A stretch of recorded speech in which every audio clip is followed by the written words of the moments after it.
Welcome to Heart with Mama Colleen, ang programang may puso na kung saan kung meron ka pinagdadaanan, atin niyang pag-uusapan. At ngayong hapon na ito, meron tayong dadamayan. Atin na siyang kilalanin. Siya po ay isang lady guard, taga Mindanao, pero nandito siya sa Manila ngayon. Again, nagtatrabaho bilang isang lady guard. Itago po natin siya sa pangalang Chi, 30 years old. Good afternoon, Chi! Good afternoon po, ma'am. Ayan. Kumusta si Ate Chi? May pasok ka ba ngayon? Wala po. Buti na lang. O, diba? Ayan, at least akin ka ngayong araw na to. Oh. Ilang taon ka ng lady guard, Ate Chi? Ano po, 1 year and 2 months pa lang. Ikaw ba ay single at the age of 33 o meron ng pamilya, may asawa, may anak o hiwalay? Ano ba ang background ni Ate Chi? Hiwalay na po, may 2 anak. Oo. Ilang taon ang anak mo?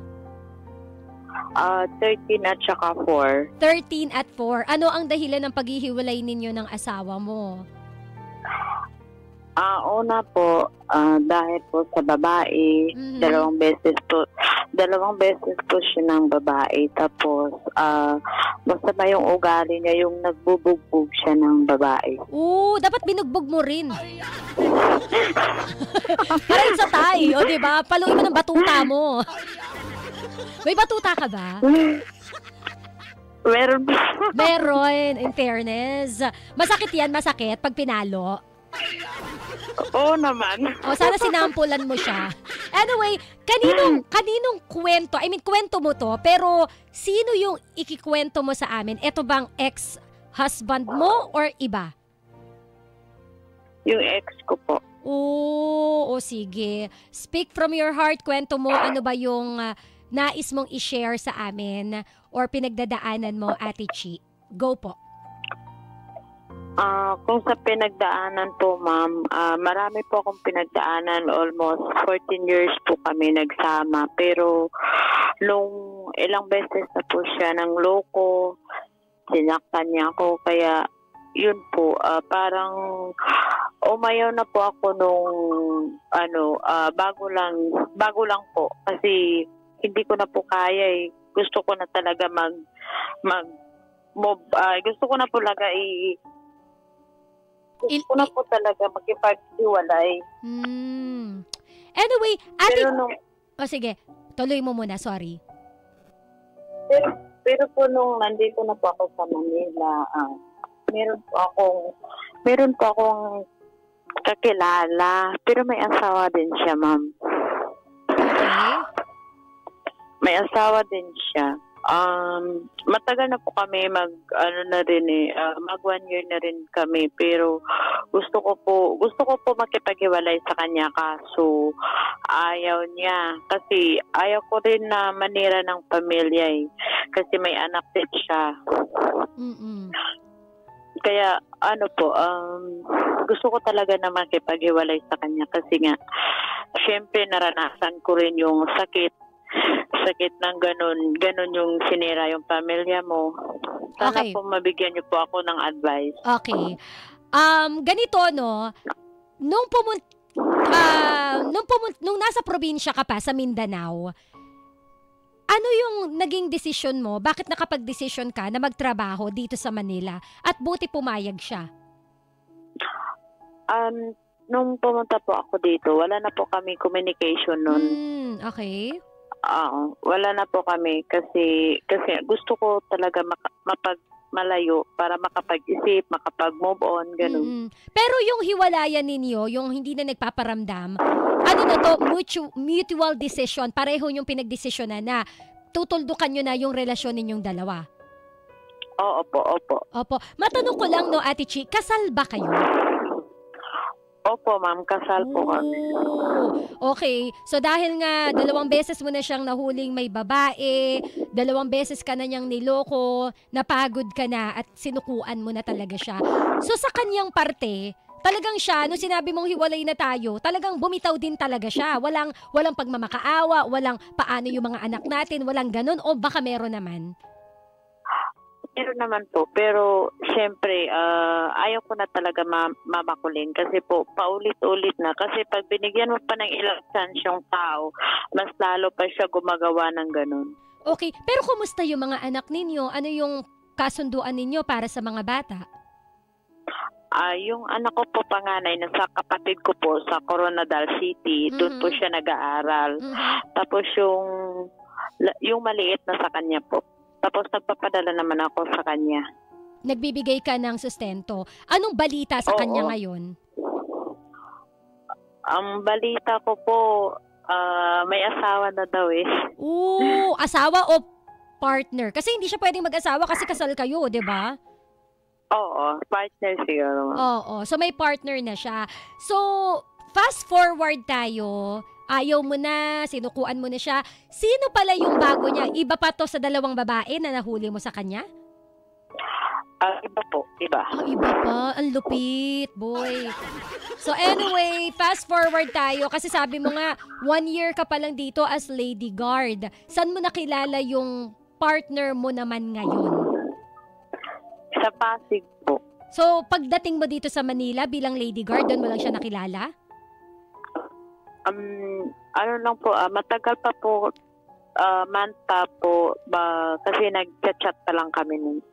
Pero hindi ba siya ang naging dahilan kaya ka pumunta ng Manila? Hindi po. Hindi naman. Nagkataon lang na yung opportunity mo ay nandito sa Manila, tama? Opo. Okay. So anyway, pumunta ka na dito sa Manila. Of course, sabi mo, para maka-move on ka na.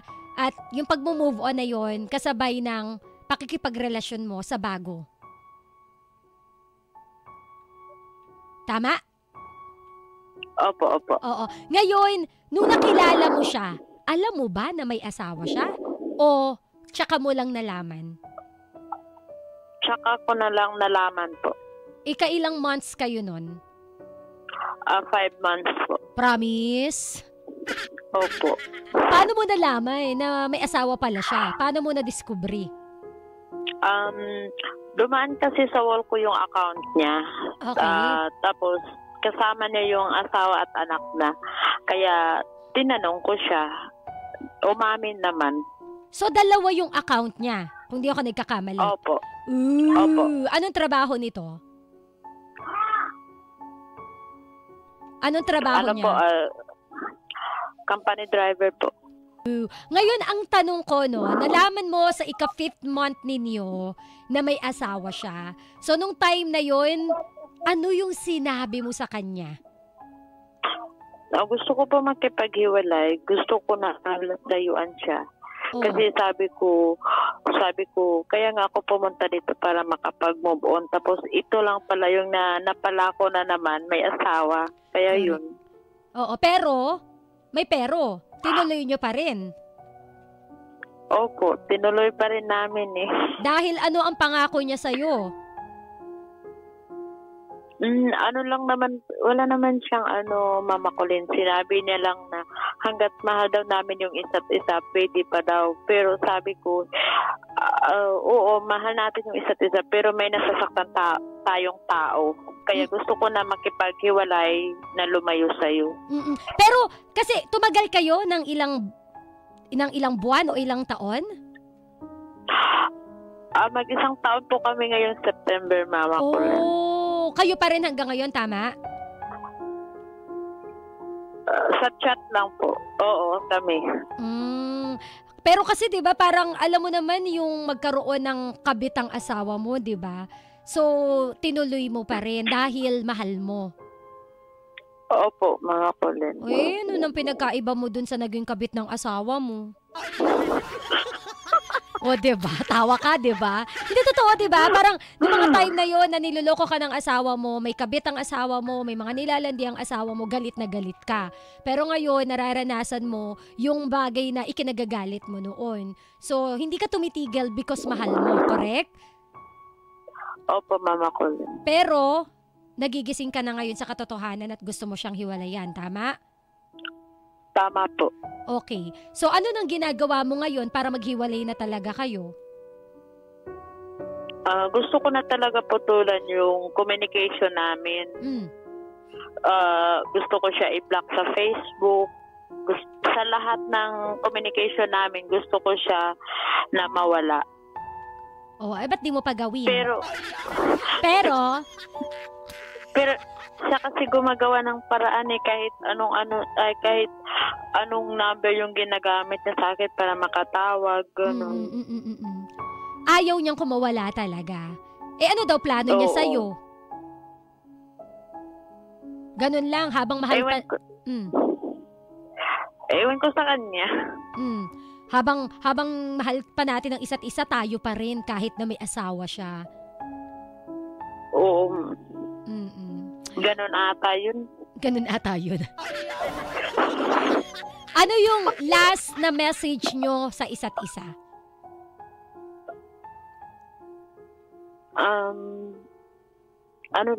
Yun lang, Mama Colleen, gusto ko lang putulin lahat yung sa asawa ko, sa kanya. Gusto ko na talaga mapag-isa para makapag-isip, focus lang ako sa mga bata. Yun lang po. O anong reply niya sa'yo? Wala po, same niya lang. Oh. Pero nagpaparamdam pa rin siya, tumatawag pa rin, ganon. Opo, tumatawag pa rin siya. Pero hindi niya lang nireplyan yung proposal mo na maghiwalay na tayo. Opo. May nangyari na sa inyong dalawa? Huy! Meron silence means yes.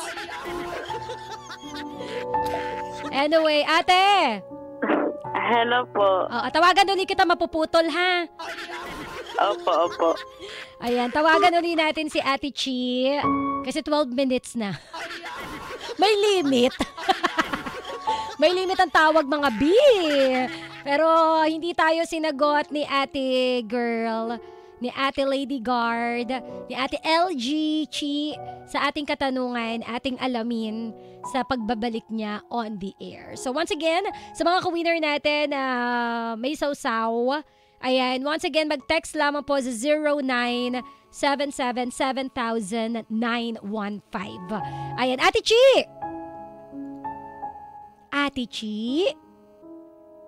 Hello? Nag-hello ka ba o wala? Teka. Ayusin lang natin ha, baka nag-hello na siya. Hello, Ate Chi? Nawala. Ate Chi, can you hear me? Hello. Ayan, nawala sa connection. Ayan, Ate Chi. Hello. Ayun. So anyway, hindi ko na uulitin yung tanong ko kasi parang oo naman na ang sagot eh.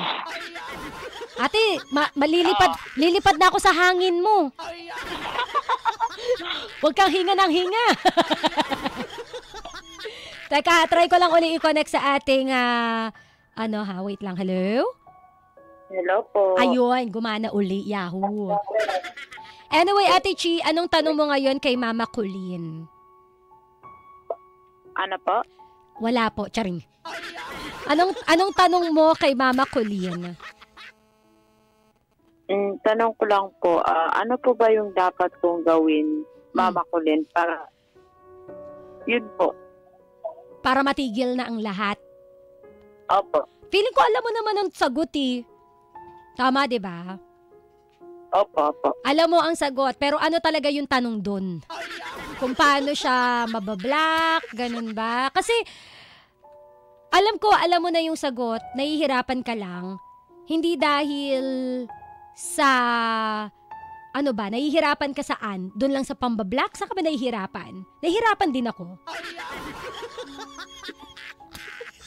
Ate Chi. Hello po. Oo, saan ka nahihirapan talaga? Saang parte?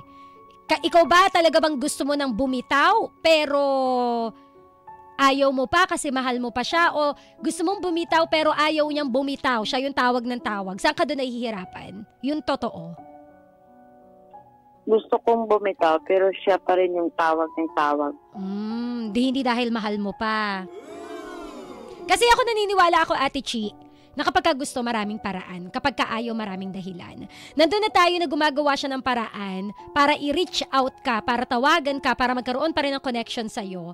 Pero kung gagawa ka pa rin ng, kung paulit-ulit siya, edi paulit-ulit mo rin gawin yung pambablock mo sa kanya. Ganun na lang. 'Di ba? Kung talagang feeling mo, nababother ka na rin, parang yung peace of mind mo or yung privacy mo ay nagugulo na rin, pwede mo siyang ipablatter. Pwede mong sabihin sa kanya na pag di mo ko tinigilan, ipapablatter kita. Para lang matakot siya. 'Di ba? So, ang akin, una, tama yung decision mo na bitawan na siya. Kasi alam mo naman yung pwedeng maramdaman ng legal wife kapag ka nalaman ng legal wife na may kalandian o may kabit ang kanyang asawa. Sa punto ngayon, masakit, dati may tinatawag kang kabit ng asawa mo, pero you are the kabit now ng ibang lalaki. 'Di ba? You know ano yung pwedeng maramdaman eh. Yan nga yung naging desisyon kaya binitawan mo yung asawa mo eh. So gusto mo ba na mangyari din yan doon sa babaeng inosente na parang dati ikaw rin naman yung ganyan yung pinagdaanan? So tama yung desisyon mo. Now, kung paano siya bibitaw, continue mo lang yung pambablock sa kanya. Mag-change ka ng number. Hindi ka ba nagpapalit ng number? Hindi po. Oh, ayaw mo namang magpalit. Pwede naman po. Oy, yun na lang. Magpalit ka na lang. Kasi kung paulit-ulit ka lang ng bablock sa kanya pero same number pa rin, kung pwede ka namang magpalit ng number, hindi naman siya big deal, edi magpalit ka na lang ng number. Alam niya ba ang tinitirhan mo? Hindi po. Ah, buti naman. Ba't di niya alam? Kasi lumipat na ako eh. Nung dati sa alam niya. Oh, galing mo din eh. Ay, yun na lang. Ang solusyon na nakikita ko is magpalit ka talaga ng number para wala na talaga siyang connection sa'yo. So, yun. Tungkol naman sa pinagtatrabahuhan mo, pinupuntahan ka ba niya? Opo, dati. Ngayon, hindi na. Ngayon, hindi na. Oy, yun na lang. Antayin na lang natin pag pumunta, pabatuta natin sa mga kapwa mo, guard. Kulit mo, ha? Tawang-tawa. Ang kulit mo, boy. Punta ka ng punta sa namin, ha? Ganun lang yun, ate. So, kung paulit-ulit siyang tumatawag sa existing number na alam niya, again, magpalit ka na lang ng number kung hindi naman ganun ka-hassle sa'yo. Pangalawa, wala tayong problema kung susugod siya sa tinitirhan mo kasi hindi naman niya na pala alam. Pangatlo, kapag pumunta siya sa pinagtatrabahuhan mo, sabihin mo sa kapwa mo, guard, pakibatuta nga yung lalaking makulit na yun. Pwede yun eh. Pwede siyang pwede siyang, wag, yung sa HR, sabihin ninyo na, ma'am, sir, may nanggugulo po kasi sa akin. Pwede silang magpa-skill doon na hindi siya allowed doon sa lugar na yun eh. Tsaka number 4, kung ito po baka lang, kung halimbawang siya po masyadong aggressive, nakakatakot, pwede mo rin siyang ipablatter for your safety. Andiyan ka pa ba? Opo. Tama ba? Opo. Ayun. Ganun lang, ate. Pero sana, ito na yung huli na makikipagrelasyon ka sa may asawa. Kasi, di ba, alam mo naman ang pakiramdam. Opo, mga kulit. Eto ba, hindi nalaman talaga ng legal wife? Hindi po. Aba, magaling. Sa kayo nagkikita? Dati, sa dati mong tinitirhan? Opo. Oo. Pero aminin mo, minahal mo talaga siya. Sobra. Ay, sobra. Gaano ka sobra? Bakit mo siya minahal? Anong meron sa kanya para mahalin mo siya ng sobra-sobra? Siya lang po kasi nagbibigay ng time sa akin. Tapos, tuwing kung saan ako, sinabihan ko dito ako, yung pinupuntahan niya ako at ihatid niya ako sa trabaho, ganun. Lahat naman ng tao kapag ka nanliligaw, best foot forward. Diba? Pero ako naniniwala ako na ako talagang matino siyang tao. Ate, hinihipan mo na ako. Lilipad na ako, te. May namumuo pong sama ng panahon sa telepono. Medyo malakas po ang hangin, mga Anyway, ate. Ano po, ma'am? 1 plus 1. Charot. Pinapatawa lang kita, pinapasaya lang kita. Time to let go of that person. So, ngayon, I know minahal mo siya ng sobra.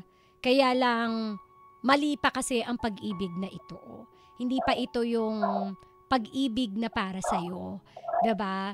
Nanghihinayang ka ba? Hindi naman po. Hindi naman. Madali mo na ba siyang pakawalan, if ever? Oo, madali. Oh, go, yun. So, pakawalan mo na. Maraming paraan. Kapag ka gusto, maraming paraan. Yun lang yan, ha? And again, kung masyado makulit, pa-blatter mo na. Okay? So, ngayon, Okay po. if it's really a goodbye, anong mensahe mo para sa kanya? At para naman sa mga legal wife na muntik maagawan ng asawa o naaagawa ng asawa, ano naman ang mensahe nyo para sa kanila? Ang sa akin lang po, 5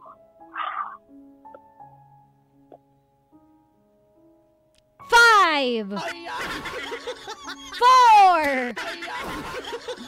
Hindi, wala ma'am.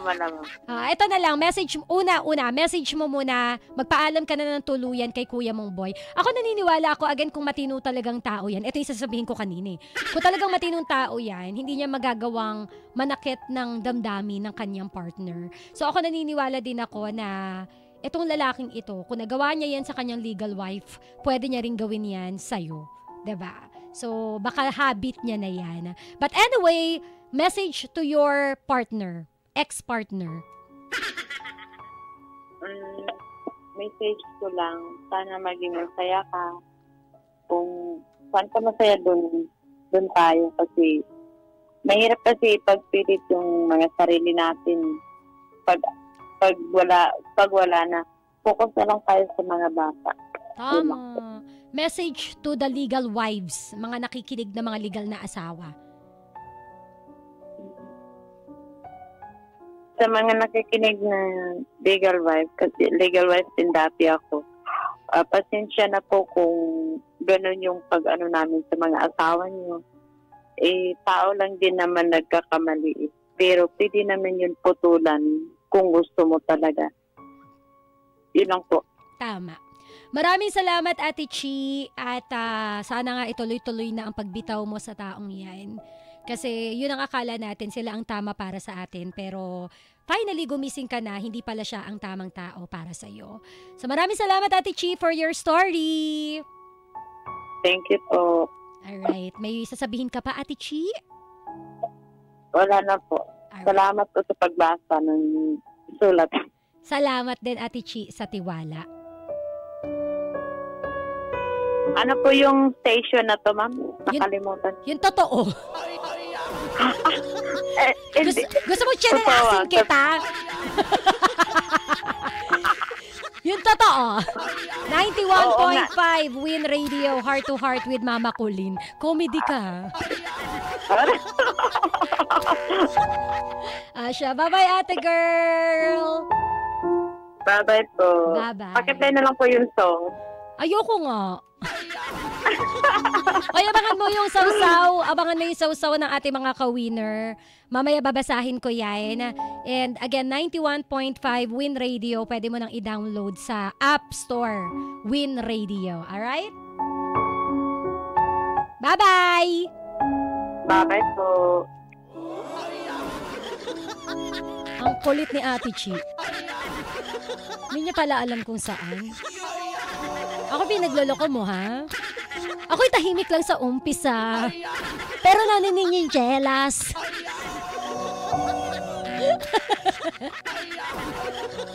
Anyway, ka-winner. Kapag alam nating mali, itigil na. Kapag alam natin na may masasaktan tayong ibang tao, tama na. Kasi lagi niyong tatandaan na may karma na tinatawag. At lagi nating tatandaan yung kasabihan na don't do unto others what, ano daw? Pakiano nga, don't do unto others what you don't want others do unto you. Yan. Huwag mong gawin sa kapwa mo ang ayaw mong gawin sa'yo. Yun yung lagi nating gawing motto sa buhay para there will be peace on earth. Kapag mali, stop.